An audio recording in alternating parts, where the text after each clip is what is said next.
El 12 de julio de 1969, el astronauta Neil Armstrong bajó por la escalera del módulo lunar y pronunció las palabras que habrían de cambiar la historia humana para siempre. Un pequeño paso para el hombre, un gran salto para la humanidad. El mundo entero se paralizó. Parecía que la era de los imperios cósmicos había comenzado. La Luna se convertiría en la primera colonia, luego Marte, luego las estrellas. Pero, ¿saben qué pasó después? Nada. Absolutamente nada.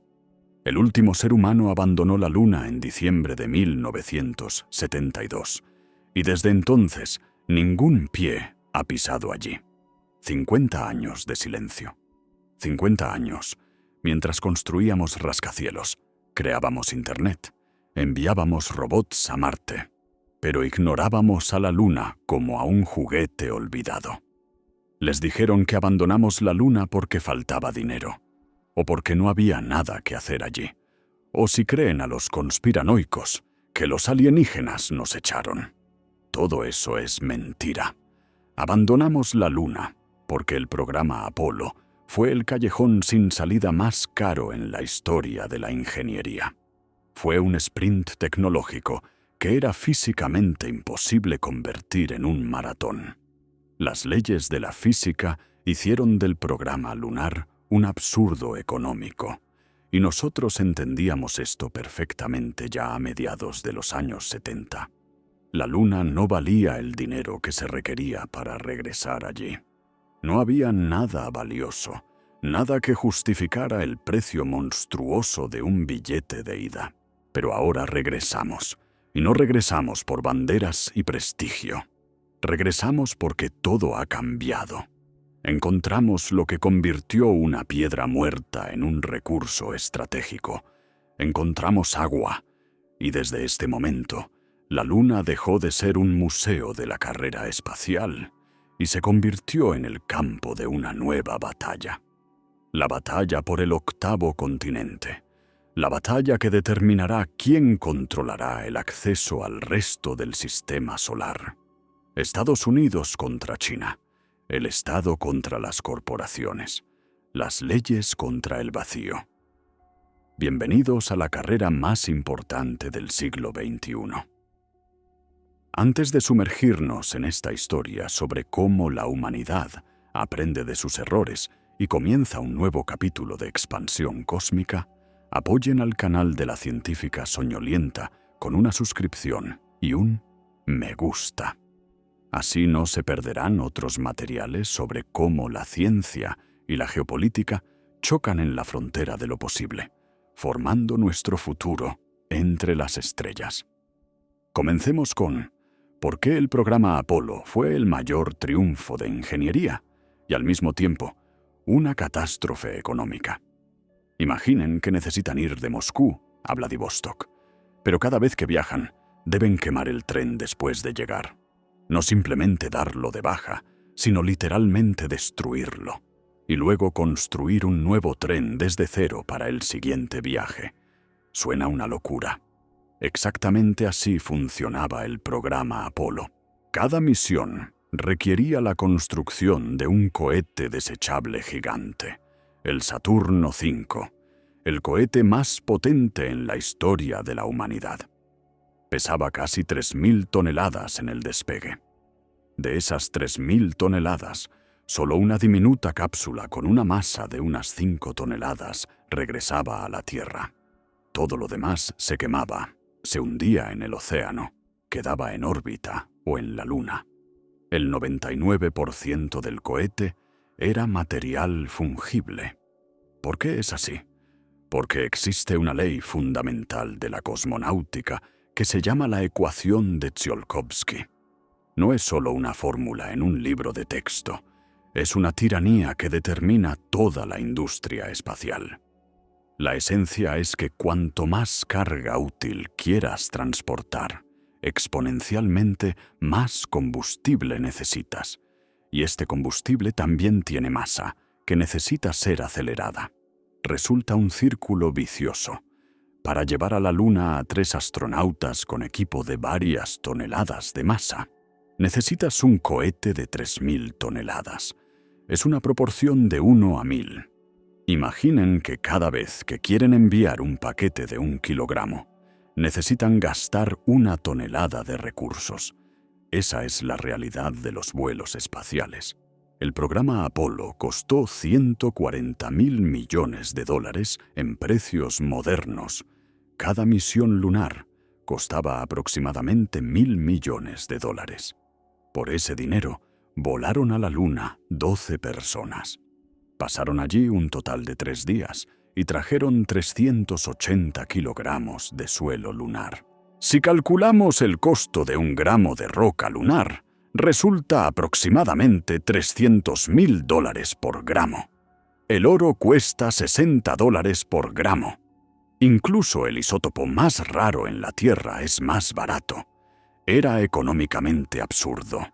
El programa funcionaba solo porque era un proyecto político de los tiempos de la Guerra Fría. La URSS lanzó el primer satélite, al primer hombre al espacio. Estados Unidos no podía perder. Kennedy puso la tarea de aterrizar en la Luna antes de finales de los 60, y el dinero llovió a cántaros. En el pico del programa Apolo trabajaban en él 400.000 personas. Consumía el 4% del presupuesto federal de los Estados Unidos. Pero tan pronto como se ganó la carrera, el interés se evaporó. La Luna fue alcanzada, la bandera colocada, el prestigio restaurado. ¿Para qué seguir gastando miles de millones? Valor científico. Los científicos obtuvieron muestras de suelo, estudiaron la geología, confirmaron la teoría de la formación de la Luna como resultado de la colisión de la prototierra con un objeto del tamaño de Marte. Eso fue suficiente. ¿Recursos? No los encontraron allí. Regolito lunar, rocas de basalto, nada valioso. ¿Agua? Entonces pensaban que no la había. Un mundo muerto y seco sin atmósfera. ¿Base en la Luna? ¿Para qué? ¿Para que los astronautas se sentaran en un búnker, salieran a pasear en trajes espaciales y contaran cráteres? Eso costaría cientos de miles de millones anualmente. Los políticos rápidamente entendieron que el juego no valía la pena. Y aquí comienza el momento clave que lo explica todo. El problema no estaba en la voluntad política ni en las tecnologías. El problema estaba en la física. El programa Apolo trabajaba al límite de lo posible. El cohete Saturno V era un milagro de la ingeniería, pero su producción era tan compleja y cara que después del final del programa, la tecnología simplemente se abandonó. Los planos están dispersos por los archivos, el equipo desmantelado. Los especialistas se dispersaron. Para los años 80, la NASA ya no podía construir un nuevo Saturno V, incluso si hubiera querido. El conocimiento se perdió. Es como si la humanidad hubiera olvidado cómo construir las pirámides egipcias, solo que aún más absurdo, porque esto sucedió en 20 años. En lugar de la Luna, la NASA apostó por los transbordadores espaciales, naves reutilizables que debían hacer el espacio barato y accesible. La idea era hermosa, volar a la órbita y volver como en un avión, transportar cargas, construir estaciones. Pero también aquí la física resultó ser cruel. Los transbordadores eran caros, peligrosos y al final, 2 de los 5 explotaron, matando a 14 astronautas. El programa se cerró en el año 2011 y la Luna se quedó fuera de juego. Demasiado lejos, demasiado caro, demasiado sin sentido. La Unión Soviética también intentó llegar a la Luna. Su cohete N-1 debía competir con el Saturno V. 4 lanzamientos, 4 explosiones. El programa se cerró. La URSS cambió a estaciones orbitales. Luego la Unión se desintegró y se olvidaron de la Luna definitivamente. Los 90 y los 2000 pasaron bajo el signo de la órbita terrestre baja. La Estación Espacial Internacional, naves de carga y satélites. La Luna se convirtió en una reliquia nostálgica. Los ancianos contaban a los niños cómo hace mucho tiempo hubo gente allí, y los niños no creían. Pero paralelamente ocurría algo importante. Los científicos continuaban estudiando la Luna a distancia. Lanzaban sondas automáticas, cartografiaban la superficie, analizaban la composición del suelo con instrumentos, y en algún momento, a finales de los 90, comenzaron a aparecer datos extraños. Las observaciones de radar mostraban anomalías en los cráteres polares de la Luna, algo que reflejaba las ondas de radio de manera inusual. Podía ser hielo, pero todos eran escépticos. La Luna es bombardeada por el viento solar y meteoritos desde hace miles de millones de años. Cualquier agua debería haberse evaporado al espacio. No hay atmósfera, no hay nada que retenga las moléculas. La lógica parecía férrea. Sin embargo, en el año 2008, la misión india Chandrayaan-1 envió a la Luna un aparato con un instrumento americano que registraba radiación infrarroja. Y este instrumento detectó signos de moléculas de agua y grupos hidroxilos en la superficie. La comunidad científica se puso en alerta. Luego, en el año 2009, la NASA lanzó la misión LC-ROS. Aceleraron especialmente la etapa superior del cohete y la estrellaron en el cráter Cabeus, en el polo sur de la Luna. El impacto arrojó una columna de polvo a decenas de kilómetros de altura, y en esa columna los instrumentos registraron agua. No rastros ni indicios, sino agua real, alrededor de 100 kilogramos en el material expulsado. La extrapolación mostró que en los cráteres permanentemente sombreados en los polos puede haber hielo. Mucho hielo, millones de toneladas.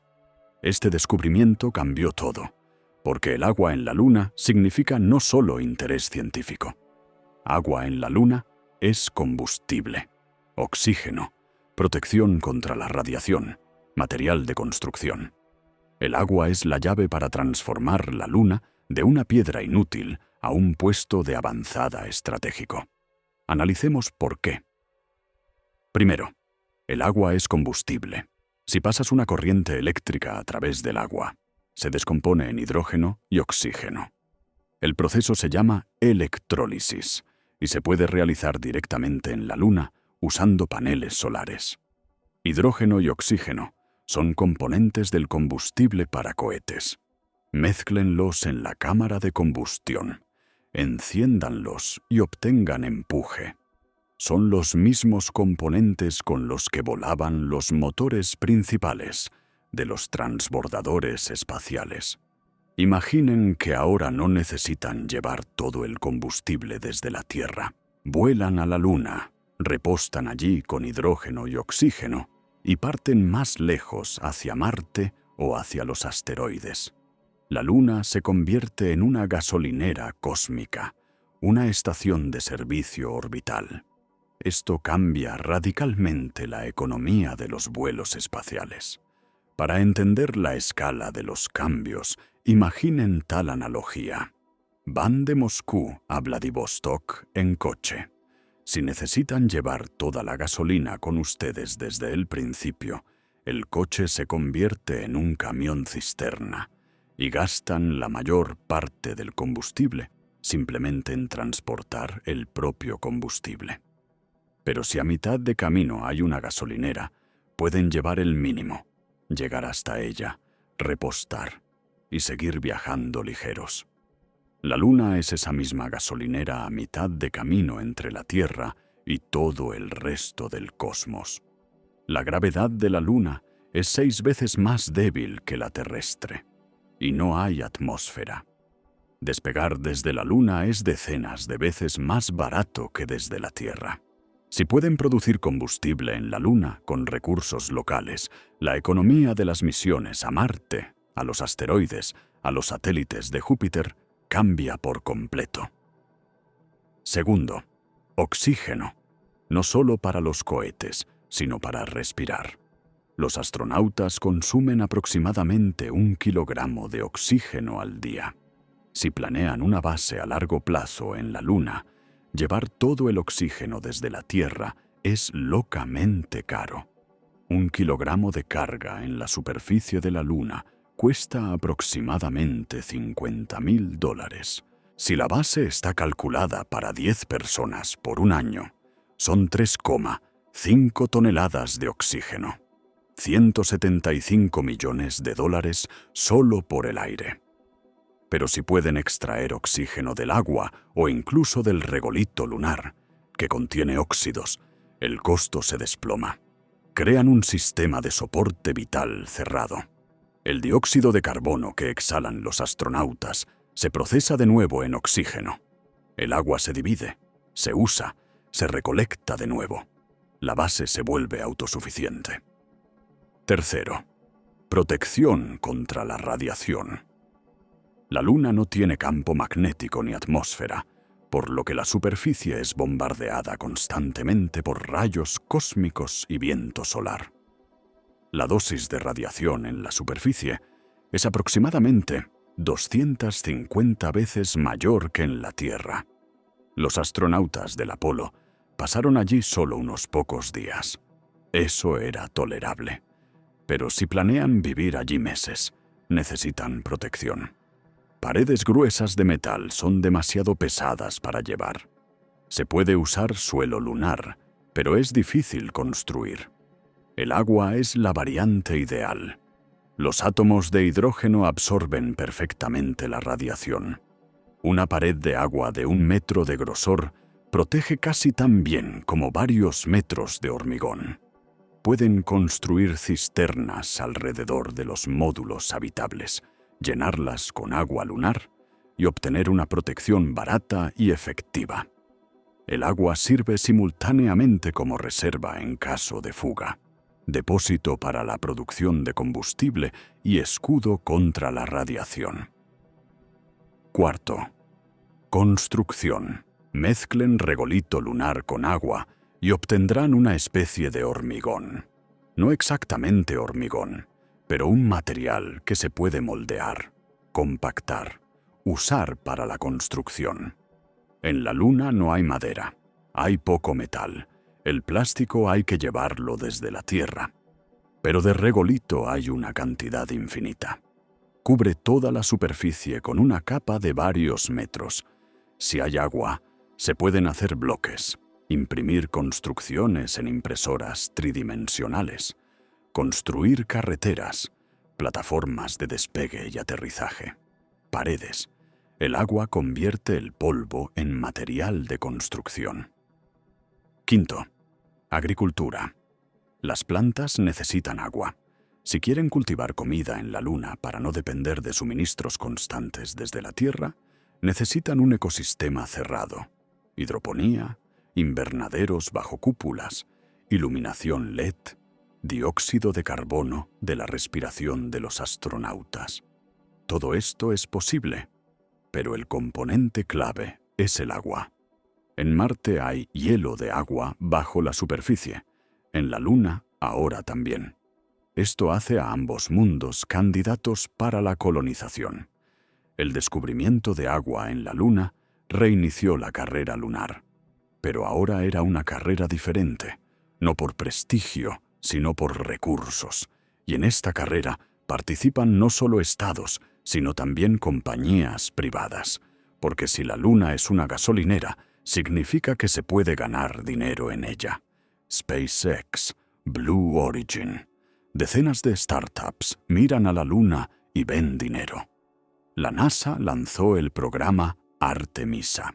Objetivo: llevar astronautas al polo sur de la Luna hacia mediados de los años 20 y construir una base a largo plazo. China lanzó el programa Chang'e. Ya han aterrizado varias sondas, incluyendo el primer aparato en el lado oculto de la Luna. Planean construir una estación lunar científica internacional, junto con Rusia, hacia finales de los años 30. La Agencia Espacial Europea desarrolla el concepto de una aldea lunar. India, Japón, Corea del Sur, los Emiratos Árabes Unidos, todos han anunciado planes de misiones lunares. Pero lo más importante no es la cantidad de participantes, sino su motivación. En los 60 volaban por la ciencia y el orgullo. Ahora vuelan por el control de los recursos, y los recursos en la Luna están distribuidos de manera desigual. El agua se concentra en los cráteres permanentemente sombreados en los polos. El polo sur es especialmente rico. Cráter Shackleton, cráter Cabeus, cráter Nobile. Todos ellos se encuentran en una región que nunca ve la luz del sol. La temperatura allí es de menos 200 grados. El hielo se ha conservado miles de millones de años, protegido de la evaporación por el frío y la sombra. Pero cerca de estos cráteres hay elevaciones que están iluminadas casi constantemente. Los picos de luz eterna. Allí se pueden poner paneles solares que funcionarán el 90% del tiempo. El lugar ideal para una base. Acceso simultáneo a la energía y al agua. Y aquí comienza el problema. Estos lugares ideales son pocos. Puede haber una decena de picos de luz eterna, quizás 2 docenas, pero seguro no cientos.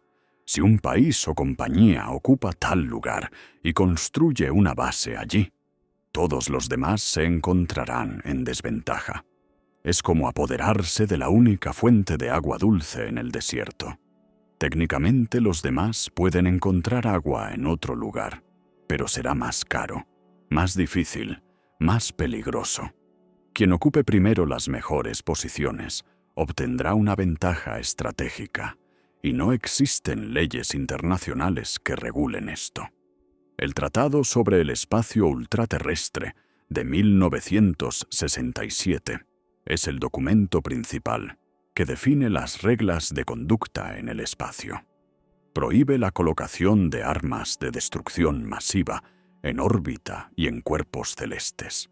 Prohíbe la apropiación nacional de la Luna o los planetas. El espacio es declarado patrimonio de toda la humanidad. Pero este tratado lo escribieron cuando a la Luna aún nadie había llegado, y nadie imaginaba que allí podría haber recursos valiosos. En el tratado no hay ni una palabra sobre quién tiene derecho a extraer y usar los recursos lunares. ¿Puede una compañía privada llegar, construir una mina, extraer agua y venderla? Técnicamente esto no es apropiación de territorio, sino control fáctico. Estados Unidos en el año 2020 lanzó el programa de los Acuerdos Artemisa. Es un conjunto de principios para la exploración pacífica de la Luna. En ellos se habla de transparencia, ayuda mutua, interoperabilidad de sistemas, protección de lugares históricos, tipo el lugar de aterrizaje del Apolo 11. Pero allí mismo hay un punto sobre zonas de seguridad. Si alguien construye una base, puede declarar alrededor de ella una zona de seguridad, donde otros no pueden entrar sin permiso.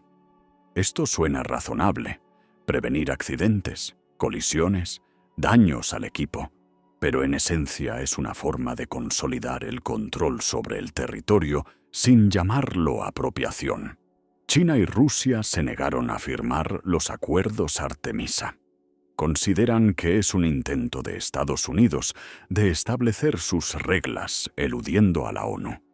En su lugar, propusieron su concepto de cooperación internacional, pero sus aliados son principalmente países no amistosos con Occidente. Resultan 2 bloques, 2 sistemas paralelos, como en los tiempos de la Guerra Fría. Y aquí nos acercamos al escenario más aterrador. ¿Qué pasa si 2 potencias reclaman el mismo yacimiento de hielo? ¿Qué pasa si una base americana en un pico de luz eterna colinda con una base china a 5 kilómetros y ambas intentan extraer agua de un mismo cráter? El derecho internacional del espacio no prevé mecanismos para la resolución de tales disputas. En la Tierra hay fronteras, aduanas, tribunales, ejércitos. En el espacio no hay nada de esto. La Luna puede convertirse en el primer teatro de operaciones militares extraterrestres, no porque alguien quiera guerra, sino porque no hay un sistema que pudiera prevenirlo. Pero detengámonos un segundo y veamos cuán realista es un conflicto en la Luna. La guerra en el espacio no es ciencia ficción de películas, no son láseres y cazas estelares. Son operaciones extremadamente lentas, caras e ineficientes. Llevar a un soldado a la Luna cuesta decenas de millones de dólares. Será vulnerable, dependiente de los sistemas de soporte vital, limitado en movimiento. Perforen el traje espacial, un disparo, y la persona está muerta. Dañen el módulo habitable de la base, explosivos, metralla, despresurización. Todos dentro mueren. Una base en la Luna es una construcción increíblemente frágil. Depende de suministros constantes desde la Tierra, del funcionamiento de los paneles solares, de los sistemas de filtración de agua y aire. Un sabotaje y todos muertos, pero precisamente esta fragilidad hace a la Luna una zona de conflicto potencial, porque no se necesita un ejército para destruir una base lunar. Basta un aparato no tripulado que se estrelle contra los paneles solares, o un ataque de hackers que apague los sistemas de control, o una pequeña explosión que cubra el equipo de regolito. El polvo lunar es la pesadilla de los ingenieros. Es electrostático, se pega a todo, se mete en las partes móviles, raya la óptica, penetra en las uniones herméticas. Si se levanta intencionadamente una nube de polvo alrededor de la base, esto puede dejarla fuera de servicio por semanas. Imaginen tal escenario.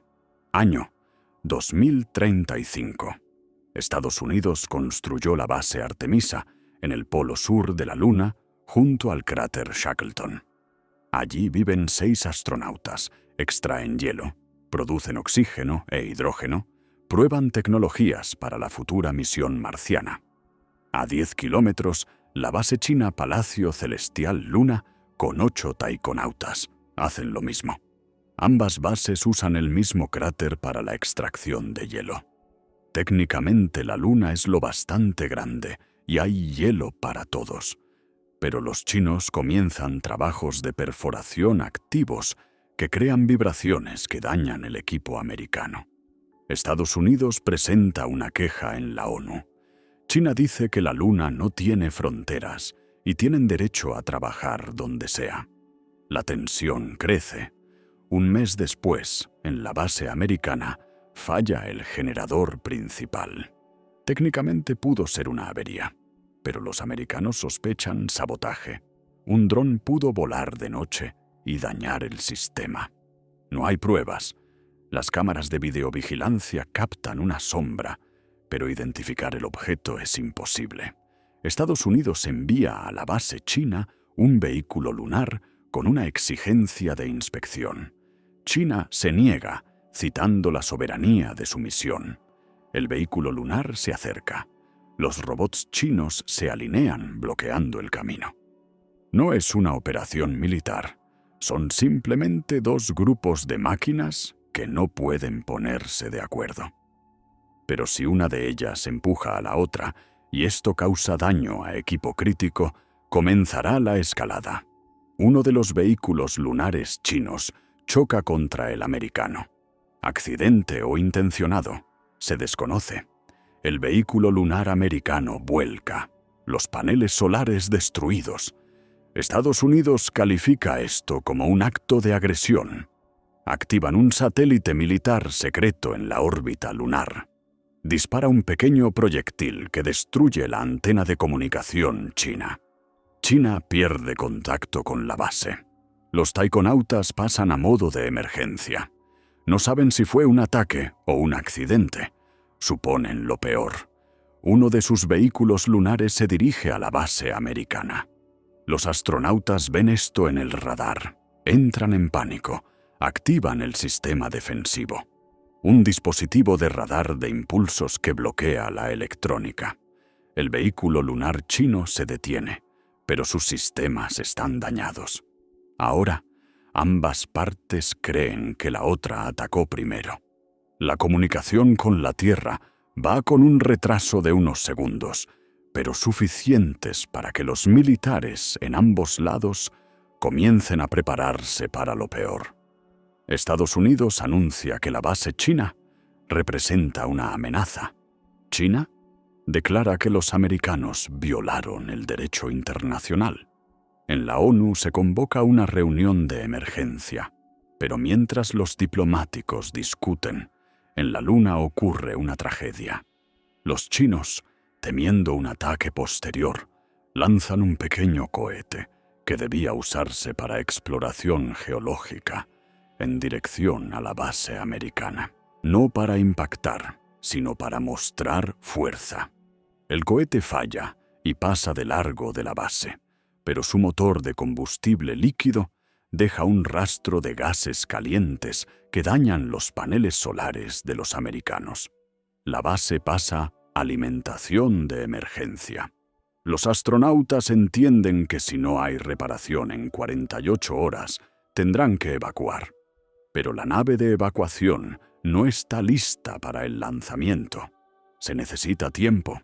Estados Unidos toma la decisión de una defensa activa.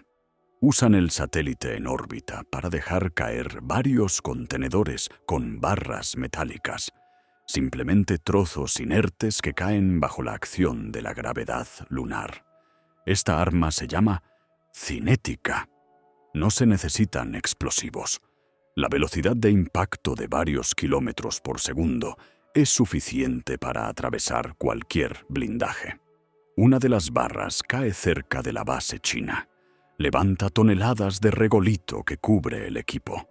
La segunda barra golpea el brazo robótico usado para la extracción de hielo, destruyéndolo.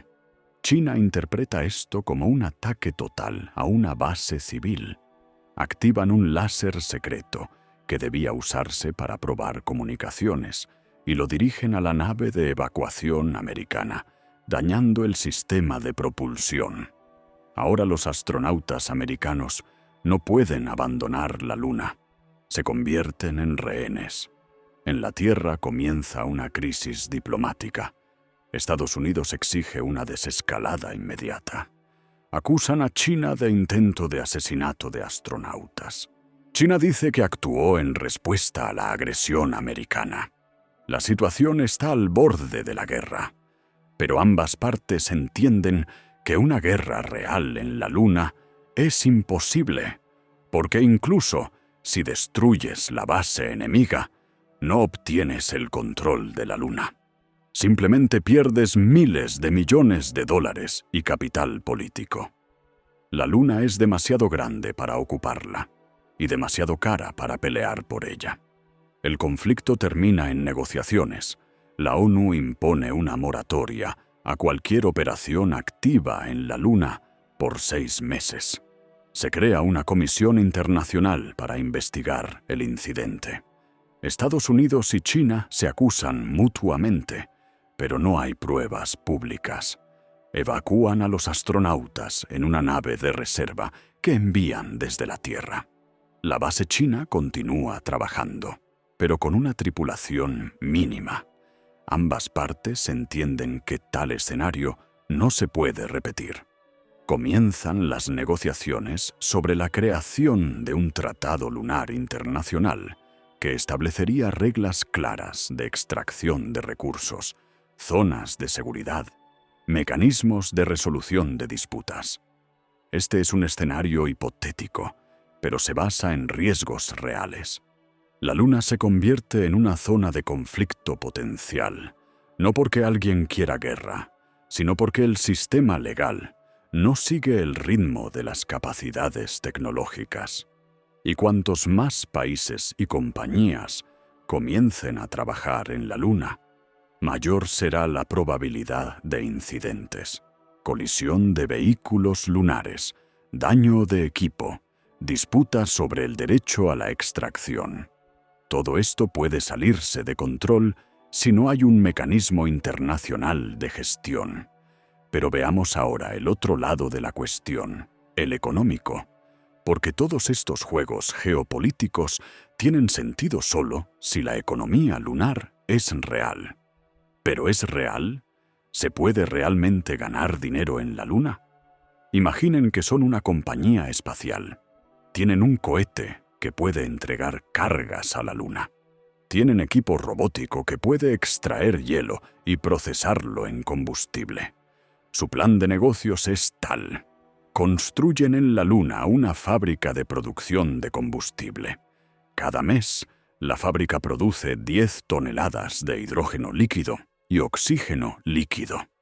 Estas 10 toneladas las venden a otras compañías y agencias que envían misiones a Marte, a los asteroides, a los satélites de Júpiter. El precio de venta, $50.000 por kilogramo.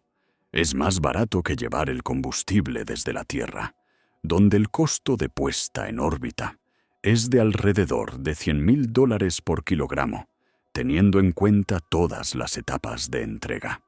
Su ingreso mensual, $500 millones. Suena fantástico, pero en realidad la economía puede funcionar. El momento clave es la reducción del costo de entrega a la Luna. Ahora la entrega de 1 kilogramo a la superficie de la Luna cuesta alrededor de $50.000, pero compañías tipo SpaceX trabajan en sistemas reutilizables que pueden reducir este costo a $10.000 o incluso $5.000. Si construyen una fábrica lunar que pesa 100 toneladas, las inversiones iniciales serán de $500 millones solo en la entrega. Más el desarrollo y producción del equipo puede ser otros 1.000 millones. Total, 1.500 millones. Si la fábrica produce 10 toneladas de combustible al mes y lo vende a $50.000 por kilogramo, ingreso de 500 millones al mes. Recuperación en 3 meses.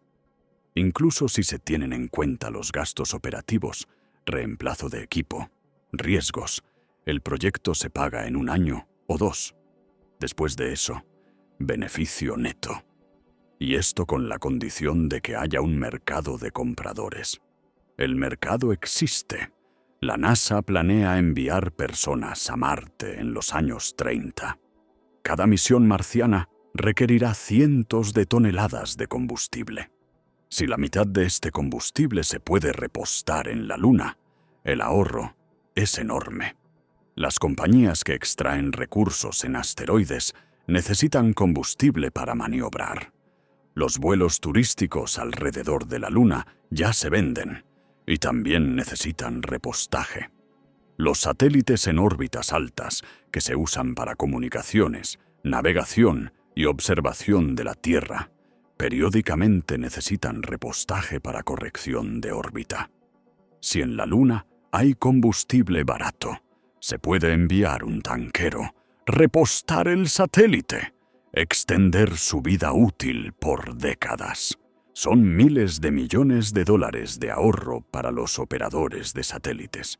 Además de combustible, en la Luna hay otros recursos.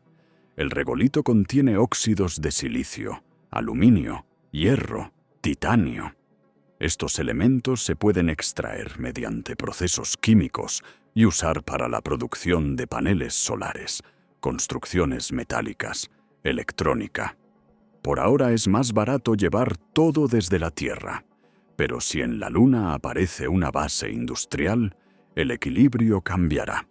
Imaginen una estación espacial que se ensambla en la órbita de la Luna con componentes producidos en el lugar. No hay que sacar cientos de toneladas de metal de la Tierra.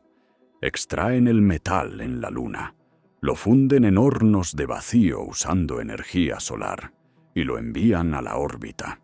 La gravedad es 6 veces más débil. La energía para el lanzamiento es mínima.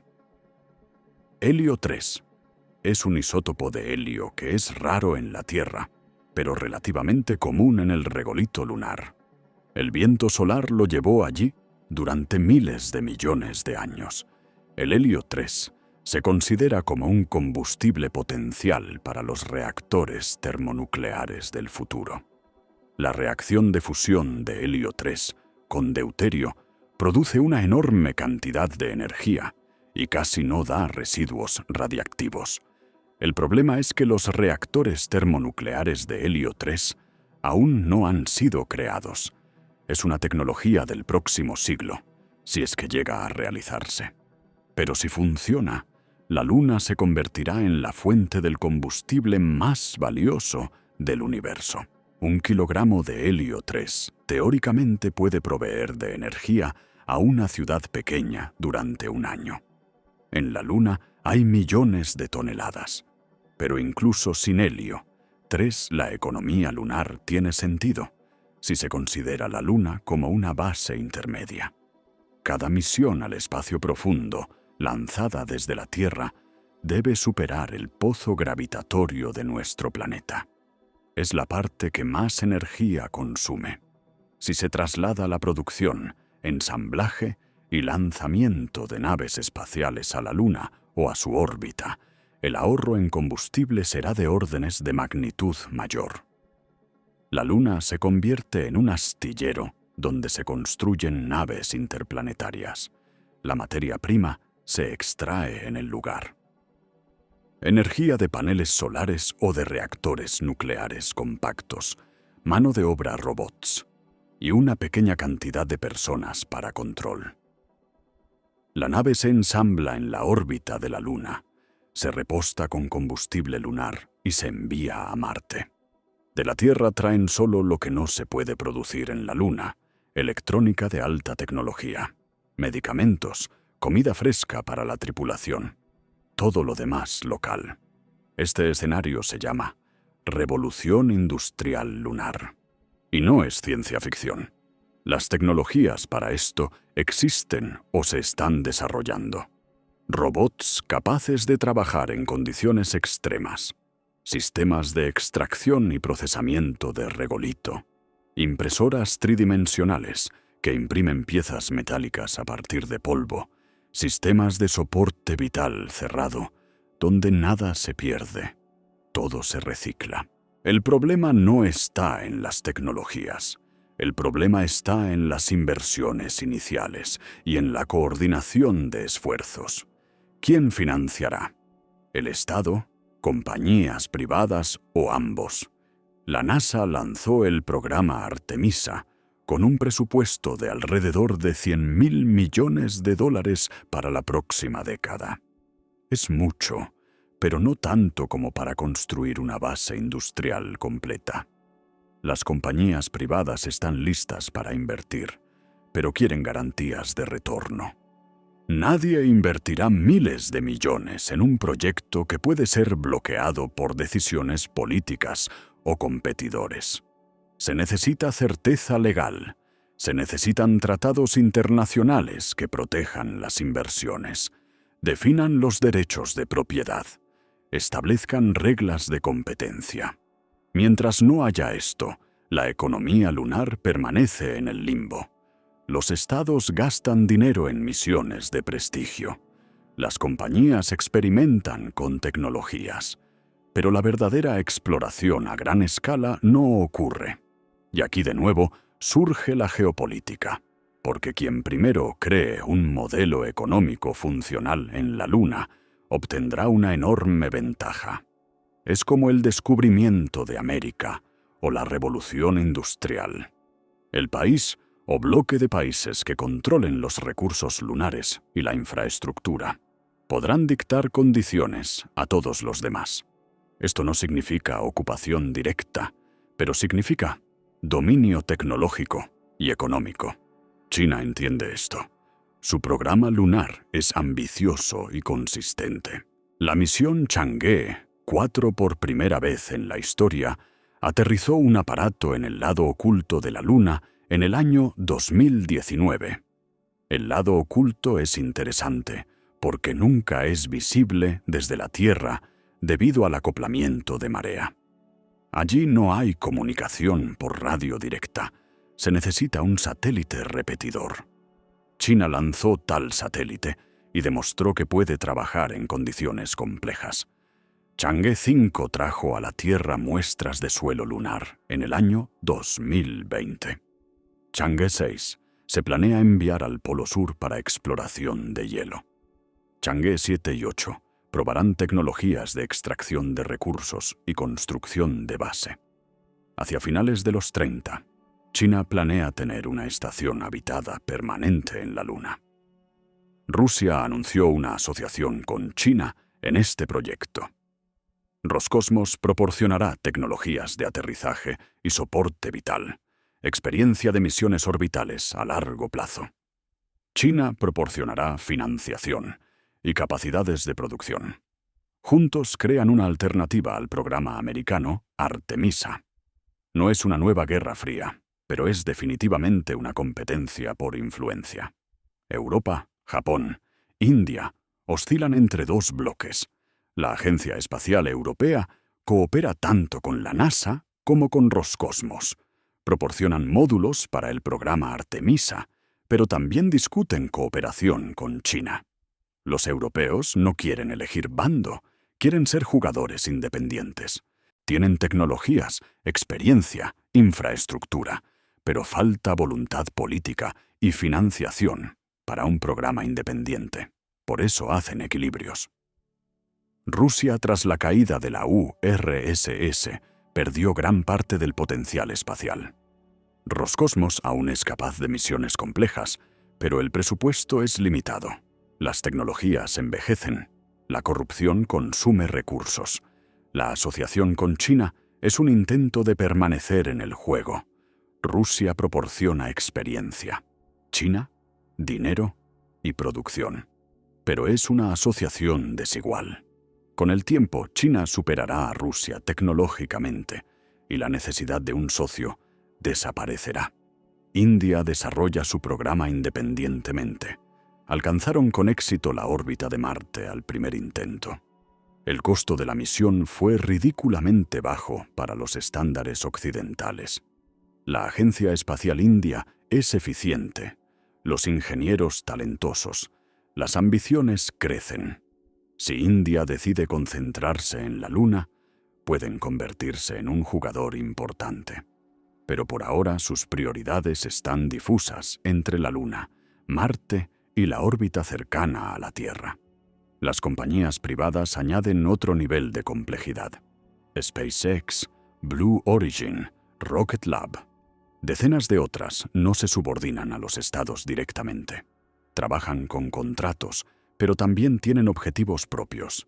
Elon Musk dice abiertamente que su objetivo es hacer a la humanidad multiplanetaria, y Marte es su prioridad. Pero la Starship, que construye para Marte, es ideal para la Luna. La NASA ya ordenó una versión de Starship para el aterrizaje de astronautas en el programa Artemisa. Si Musk obtiene el control de la logística lunar, obtendrá una enorme influencia. Jeff Bezos es menos público, pero no menos ambicioso. Su visión son millones de personas viviendo y trabajando en el espacio, y la Tierra convirtiéndose en una reserva natural.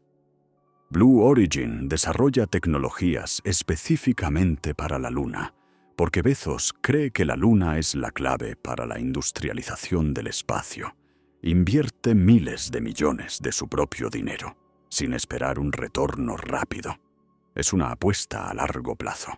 Y he aquí que todos estos jugadores, estados, bloques, compañías, multimillonarios, chocan en la Luna en condiciones donde las reglas no están definidas. Es una receta para el conflicto, pero también es una receta para el progreso. La competencia estimula la innovación. Estados y compañías gastan miles de millones en el desarrollo de nuevas tecnologías, porque no quieren quedarse atrás. Cada éxito de un lado motiva al otro a duplicar esfuerzos. Es una carrera, y las carreras hacen a los participantes más rápidos. pero existe el peligro de que la competencia se convierta en confrontación. La historia está llena de ejemplos donde la lucha por los recursos llevó a guerras. Los imperios coloniales lucharon por territorios. Las compañías petroleras financiaron golpes de Estado. Los países invadieron a vecinos por agua y tierra. La Luna puede convertirse en el primer campo de batalla extraterrestre si no establecemos reglas de antemano, y el tiempo para ello es limitado. Las primeras bases permanentes aparecerán en la próxima década.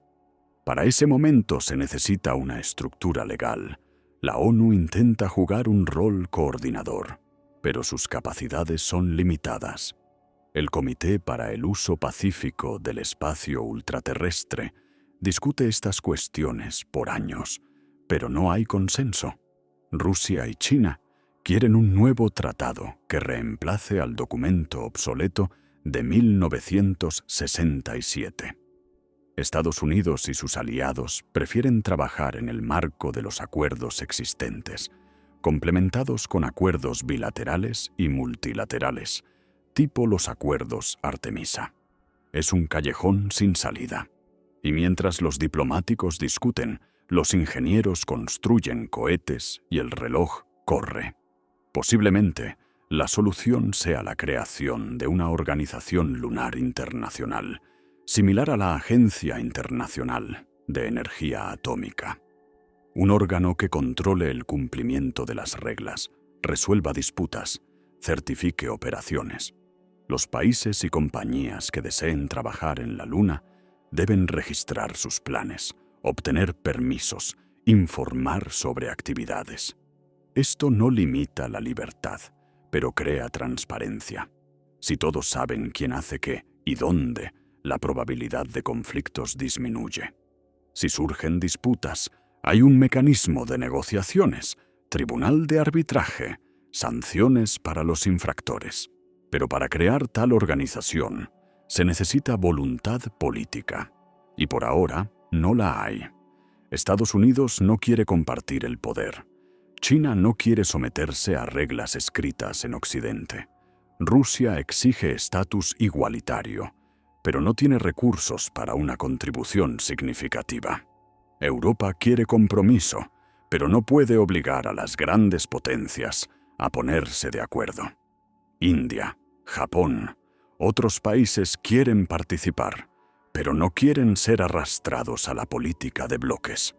Y en este caos comienza el trabajo real.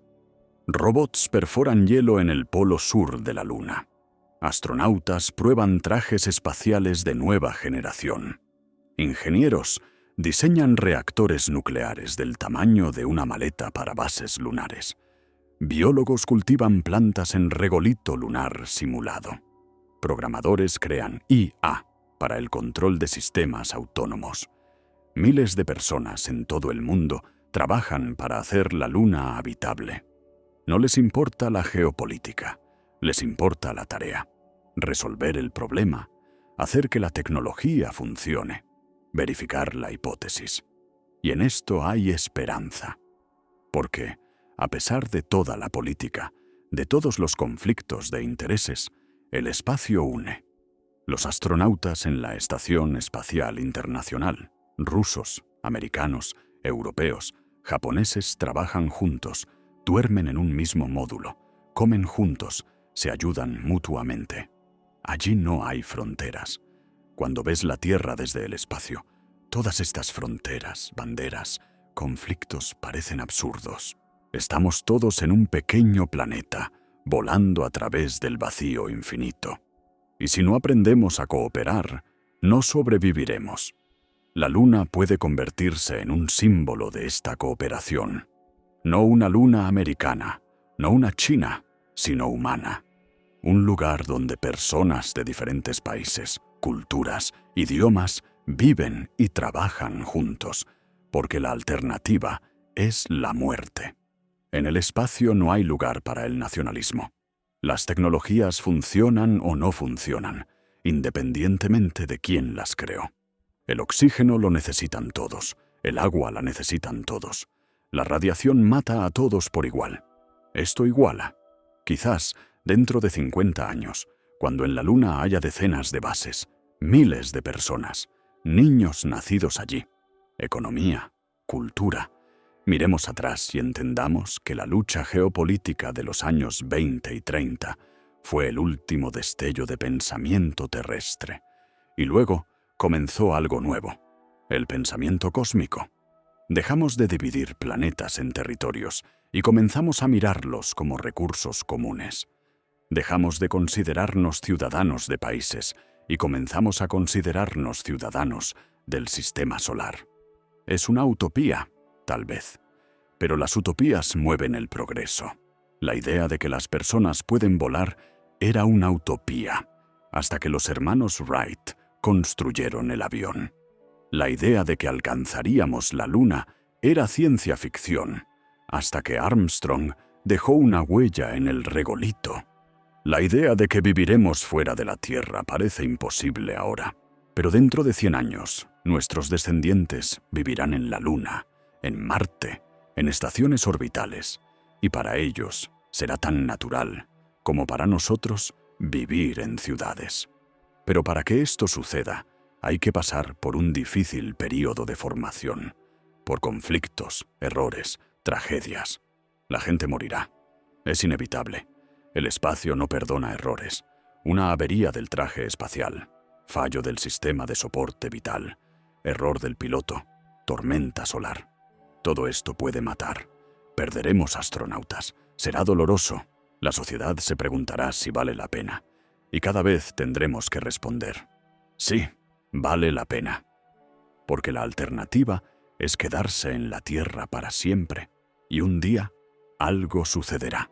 Un asteroide, un supervolcán, una pandemia, una guerra, y la humanidad desaparecerá. La Luna es el primer paso hacia la inmortalidad de la especie. No en sentido literal, sino metafórico. Mientras estemos en un solo planeta, somos mortales. Cuando estemos en muchos planetas, nos volvemos casi invulnerables. Destruir una civilización distribuida en decenas de mundos es casi imposible. Incluso si un planeta perece, los otros sobrevivirán.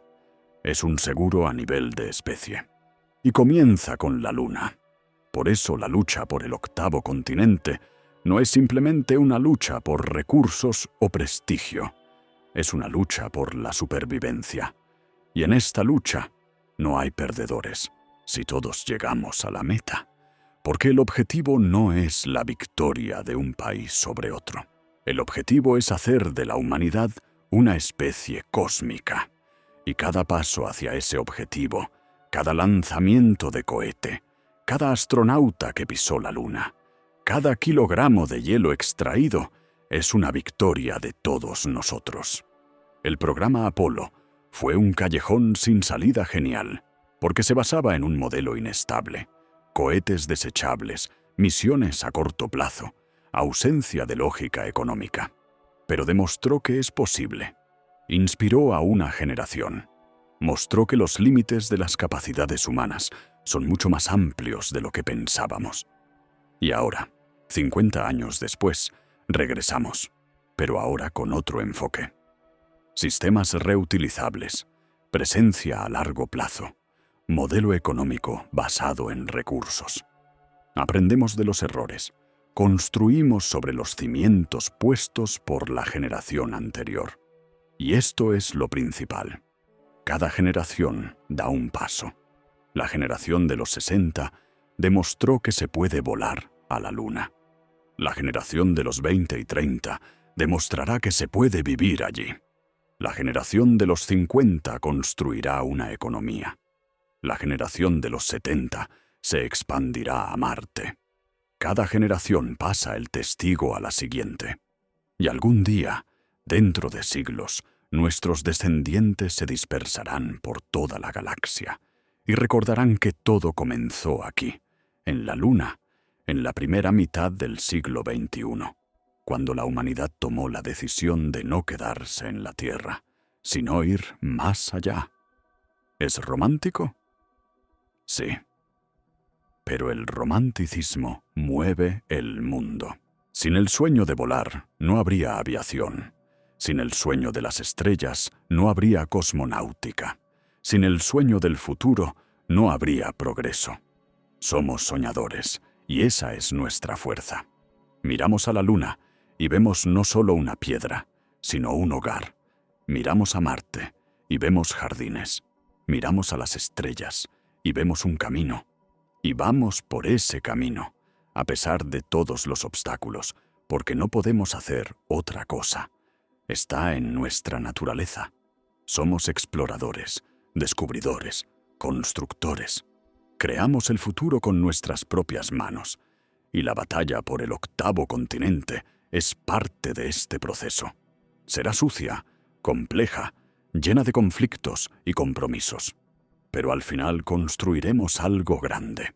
No porque seamos perfectos, sino porque no tenemos opción. El cosmos llama y nosotros respondemos. La luna espera y nosotros vamos. El futuro está abierto y nosotros lo creamos.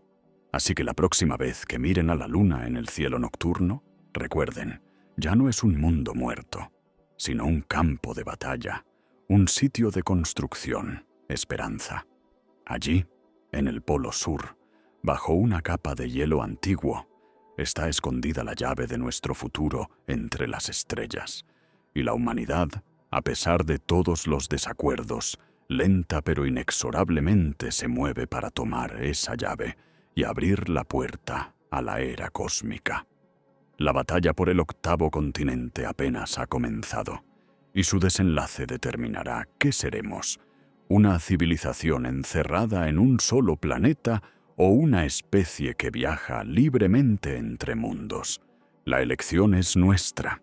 Los cohetes están listos, las tecnologías desarrolladas. Solo queda decidirse. Y a juzgar por todo, ya nos hemos decidido. La luna es de nuevo nuestro objetivo. Y esta vez nos quedamos. Si les resultó interesante saber cómo se desarrolla el nuevo capítulo de la historia humana en la frontera de la Tierra y el espacio, apoyen al canal Científica Soñolienta con un me gusta y una suscripción. Por delante nos esperan aún decenas de historias sobre cómo la ciencia, las tecnologías y la voluntad humana chocan con los espacios ilimitados del universo, abriéndonos el camino a las estrellas.